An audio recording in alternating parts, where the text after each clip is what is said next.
Group 1 పరీక్ష రద్దును స్వాగతిస్తున్నామని BSP రాష్ట్ర అధ్యక్షుడు ఆర్ఎస్ ప్రవీణ్ కుమార్ తెలిపారు. టీఎస్పీఎస్సీ పేపర్ లీక్ వ్యవహారంపై మంత్రి కేటీఆర్ రాజీనామా చేయాలంటూ ఆయన దీక్షకు పిలుపునివ్వడంతో పోలీసులు ఆయన్ను హౌస్ అరెస్టు చేశారు. దీంతో ఆయన తన నివాసంలోనే మీడియాతో మాట్లాడారు. తెలంగాణలో మార్చి 11న వెబ్సైట్ హ్యాక్ అయిందని, ఇది ఒక్కరి సమస్య కాదు, తెలంగాణలోని 30 లక్షల మంది నిరుద్యోగుల సమస్యని ప్రవీణ్ కుమార్ అన్నారు. సీఎం కేసీఆర్, కేటీఆర్, ఇతర మంత్రుల కనుసన్నలోనే పేపర్ లీక్ అయిందని ఆరోపించారు. ఆయన పేపర్ లీక్ చేసిన ప్రవీణ్తో పాటు అతనికి సహకరించిన శంకర్ లక్ష్మిని కూడా అరెస్టు చేయాలన్నారు. టీఎస్పీఎస్సీ చైర్మన్ జనార్దన్ రెడ్డిని వెంటనే బర్తరఫ్ చేయాలని డిమాండ్ చేశారు. ఈ ఘటనపై సుప్రీంకోర్టు జడ్జితో విచారణ చేపట్టాలని కోరారు. మరి మీ మల్టీ ఫ్యాక్టర్ అథెంటికేషన్ ఎక్కడ పోయింది అంటే, మనం ఒక క్రెడిట్ కార్డు స్వైప్ చేస్తేనే మనకు ఒక మెసేజ్ వస్తుంది, మనం ఒక డెబిట్ కార్డు స్వైప్ చేస్తే మనకు ఒక మెసేజ్ వస్తుంది, ఓటీపీలు వస్తాయి.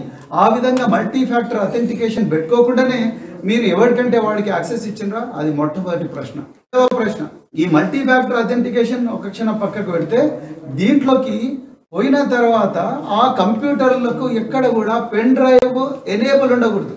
మీరు ఏ సాఫ్ట్వేర్ కంపెనీ అన్నపోండి, పెన్ డ్రైవ్లు అన్ని కూడా డిజేబుల్ చేస్తారు. ఎందుకంటే అది ఇంటెలెక్చువల్ ప్రాపర్టీ కాబట్టి. ఆ ఇంటెలెక్చువల్ ప్రాపర్టీని అక్కడ పనిచేసే ఎంప్లాయీస్ దొంగిలిస్తారని, అక్కడ ఉండే ఆ ప్రాపర్టీని పెన్ డ్రైవ్లకి డౌన్లోడ్ చేసుకుంటారనే భయంతో ఇంటెలెక్చువల్